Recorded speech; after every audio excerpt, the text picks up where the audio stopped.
Assalamualaikum warahmatullahi wabarakatuh. Kita sekarang kembali lagi di kelas CRM. Kita langsung aja, yaitu masih di chapter 6 ya, masih lanjutan dari kemarin. Kita masuk di prospecting. Apa sih prospecting itu? Prospecting sendiri adalah kegiatan utama dari akuisisi. Dalam artian luas, prospecting adalah kegiatan untuk mencari lokasi pasar potensial dan buyer potensial. Dalam pengertian CRM, prospecting diartikan sebagai mencari berbagai kesempatan yang mungkin akan mendatangkan nilai tambah bagi perusahaan. Contohnya seperti apa nanti di belakang ya. Nilai tambah dari perusahaan. Kalau kalian sudah mempunyai value ya, oh ternyata produk kalian tidak hanya menyegarkan, menyehatkan, ternyata ada yang lain. Nah, itu yang akan kita cari. Nilai tambahnya apa ya selain itu, karena kita akan bersaing terus ya dalam dunia bisnis. Oke, dalam dunia bisnis, kegiatan prospecting mencari nilai tambah dapat berupa dua kegiatan. Ya, dapat dilakukan dengan dua kegiatan, yakni prospecting B2B dan prospecting B2C. Prospecting B2B secara garis besar adalah mencari nilai tambah bagi perusahaan yang mampu menyokong kebutuhan internal perusahaan dalam berproses produksi. Kebutuhan internal perusahaan dibagi dua, antara lain kebutuhan utama dan kebutuhan pendukung. Begini, yang namanya prospecting secara garis besar dalam B2B ya, kita harus mencari apa ya, bisa vendor, bisa supplier yang bisa mendukung core bisnis kita, bisnis utama kita. Misalnya seperti ini misalnya. Oke. Kebutuhan utama adalah kebutuhan yang diperlukan oleh perusahaan untuk menyokong core bisnis perusahaan. Contohnya, manufaktur makanan coklat membutuhkan bahan baku coklat, gula aren, gluten, pewarna makanan, aluminium foil, dan lainnya untuk membuat makanan olahan coklat. Sehingga perusahaan coklat akan mencari mitra bisnis. Nah, ya kan, bisa supplier, bisa vendor ya.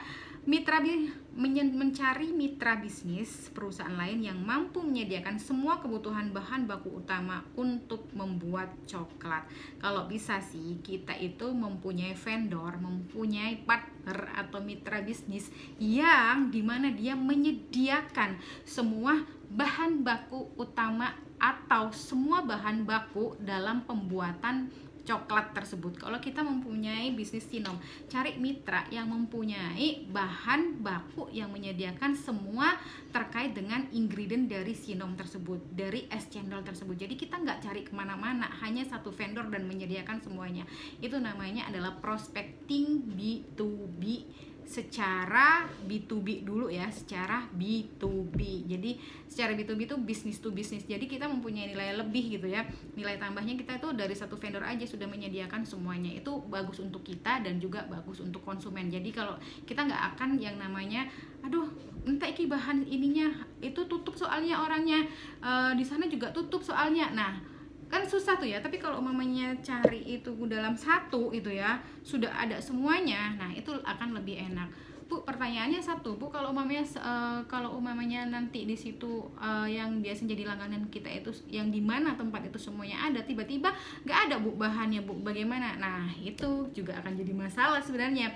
Nah, makanya kalau umamanya di depan di chapter-chapter sebelumnya kita akan diajarkan bagaimana kita memilih supplier gitu ya, atau vendor. Pilih yang terbaik dan jangan lupa membuat cadangan vendor, mitra bisnis atau supplier ya, yang memang bisa diandalkan. Satu ini sudah andalan banget gitu ya. Jangan lupa kalian harus punya cadangan. Cadangan ini bukan berarti kalian selalu beli ke situ terus ya, hanya sebatas cadangan. Tapi mitra kalian yang benar-benar bekerja sama adalah satu ini. Itu namanya prospecting B2B, biar apa yang kalian produksi itu bisa menjadi lebih baik dan juga selalu continue baiknya. Baik, yang selanjutnya adalah prospecting B2C. Secara garis besar adalah mencari nilai tambah bagi perusahaan yang mampu menerima produk barang atau jasa yang ditawarkan kembali ke pembeli potensial. Maksudnya apa sih, Bu? Dalam prospecting B2B, pihak marketing perusahaan dituntut untuk mencari yang namanya lead, pemimpin gitu ya. Lead adalah perseorangan atau individual atau perusahaan yang layak untuk dihubungi dan dijadikan kontak person. Tujuan dari lead adalah menyambungkan kebutuhan perusahaan penerima dan dengan perusahaan penyedia lainnya. Apakah perusahaan penyedia mampu memenuhi kebutuhan dari perusahaan penerima? Dalam mencari lead, pihak marketer perusahaan harus memastikan lead yang mereka tuju memiliki kualifikasi sebagai. Jadi lead orang yang penghubung ya, dari perusahaan kita ke perusahaan lainnya agar bisa dapat bekerja sama dengan baik. Apakah lead memiliki kemampuan untuk membayar? Apakah lead memiliki legalitas atau otoritas untuk membeli? Apabila lead yang dicari oleh tim marketer memenuhi ketiga syarat di atas, maka lead tersebut berubah status menjadi genuine prospect. Genuine prospect adalah lead yang pastinya akan segera ditindaklanjuti oleh internal perusahaan untuk diadakan perjanjian bisnis MOU sehingga terbentuk kontrak kerja yang mengikat antara kedua perusahaan. Jadi istilahnya lead ini bisa satu orang, perorangan, bisa perusahaan, yang mana dia akan menghubungkan satu perusahaan ini ke perusahaan yang lainnya. Jadi tidak langsung satu perusahaan ini ketemu langsung, Bu, kan bisa aja Bu langsung, tapi kan kemampuan lead ini beda, dia mempunyai channel yang banyak, dia mempunyai memang kompetensinya adalah bisa bekerja sama atau menjalin kerjasama dengan berbagai pihak. Jadi kemampuan si lead ini kan bisa individu, bisa orang ataupun perusahaan ya. Jadi si lead ini bisa menggabungkan satu perusahaan dengan perusahaan yang lainnya untuk bisa bekerja sama dengan baik gitu ya. Jadi pertanyaannya bagaimana dan dari mana tim marketer mencari lead? Terdapat beberapa sumber lead, antara lain networking. Networking itu apa? Sumber lead dari rekanan atau kenalan milik pribadi atau milik orang lain. Contohnya, marketer A dalam mencari lead menggunakan networking dari teman bisnisnya yang bekerja di perusahaan B. Kayak apa sih kalau umpamanya orang, apa sih? Lupa aku. Mediator lah ya. Sebagai paling tidak ini mereka lead ini adalah sebagai mediator. Biasanya banyak loh lead itu. Biasanya saya mau bekerja sama dengan itu, kenalin dong. Nah, kayak gitu biasanya si lead ini yang punya informasi banyak. Itu namanya kalau umpamanya makelar ya. Orang-orang bilang kalau umpamanya, tapi bukan makelar loh ya, tapi ini lebih profesional lagi lead ini. Mungkin tapi kalau umpamanya kalian bisa menyebutnya adalah seorang makelar mungkin, tapi saya tidak menyebutnya seperti itu loh ya. Ini lebih profesional lagi. Nah, gitu. Dari mana kita mendapatkan lead lagi, yaitu promotional activity adalah mencari lead dengan menghadiri beberapa acara-acara promosi produk, barang atau jasa baik yang diselenggarakan dalam negeri maupun luar negeri. Contohnya, marketer maskapai penerbangan akan menghadiri acara promosional yang diselenggarakan oleh pabrik pesawat untuk menetapkan referensi jenis pesawat yang sesuai untuk perusahaan maskapainya. Jadi di sini adalah kita mencari lead ya. Terus dilihat di videonya, kalau belum paham tanya ke saya ya.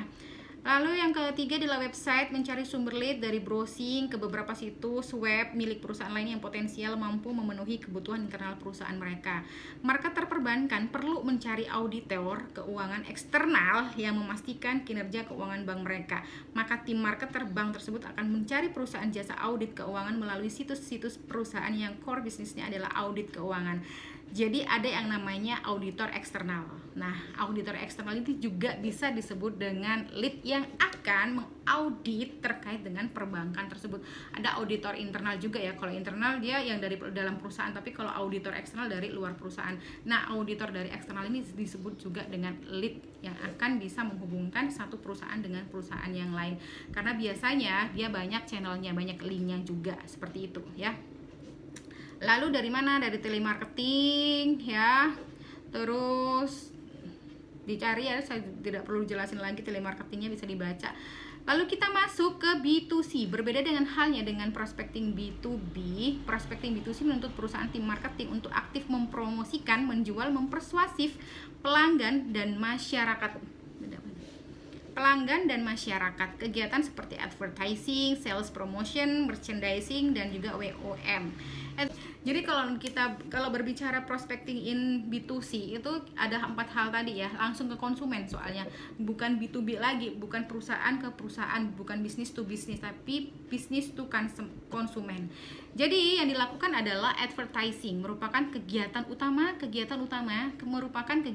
yang dilakukan perusahaan B2C dalam menjaring pelanggan. Advertising adalah bentuk kreasi dan pengiriman pesan kepada target pemirsa masyarakat dengan membeli waktu iklan di TV, radio, YouTube dan lain sebagainya, atau ruang ya. Kalau waktu adalah kita durasi ya, itu iklan TV, radio, YouTube ya, radio dan YouTube dan lain sebagainya, dan radio, YouTube dan lain sebagainya, atau ruang koran. Atau kalau kita berbicara space atau ruang, itu adalah majalah, tabloid, billboard, blog dan lain sebagainya. Itu yang namanya advertising. Sukses beradvertising apabila memperhatikan dua pokok hal utama, yakni cognition dan affective. Cognition adalah advertising yang menekankan pada menambah pengetahuan, membagi pengalaman, menekankan kewaspadaan, sehingga terbentuk persepsi di benak pemirsa terhadap kepentingan produk tersebut bagi dirinya atau orang sekitarnya. Nah, contoh iklan cognition atau yang lebih kepada daya pikir ya, kemampuan berpikirnya, yaitu cognition, pikiran gitu ya. Itu adalah contoh iklan, ada di slide ya. Contoh iklannya iklan Yakult atau jingle Yakult. Itu kan isinya mengedukasi ya. Cintai ususmu, minum Yakult tiap hari karena Yakult ini mengandung bakteri begini dan itu bisa membuat usus kalian lebih sehat lagi. Itu namanya iklan yang cognition, lebih ke daya pikir kalian, lebih ke edukasi melewati pikirannya kalian gitu ya, ide-ide di dalam diri kita. Nah, itu kalau mamanya kasih saya contoh lain terkait satu atau dua lagi contoh terkait dengan iklan yang bernafaskan cognition ya. Jadi mengedukasi terkait dengan pikiran kita. Oke. Tapi kalau afektif itu adalah advertising yang murni menekankan pada membangun kesukaan pemirsa terhadap barang dan jasa. Nah, selain menekankan pada unsur afektif kognitif, advertising juga harus mempertimbangkan message dan media. Jadi gini, contoh afektif advertising adalah Indo Ice Cream. Coba buka iklan Indo Ice Cream di YouTube masing-masing ya. Saya takut kena copyright kalau ngasih video di sini. Jadi contoh kalau teman-teman di Unmuh Gresik udah saya kasih ya, di teman-teman yang kelas CRM saya udah ada slide-nya. Itu adalah contoh efektif advertising, lebih kepada rasa. Teori sikap ya, kognitif, afektif, dan behavior.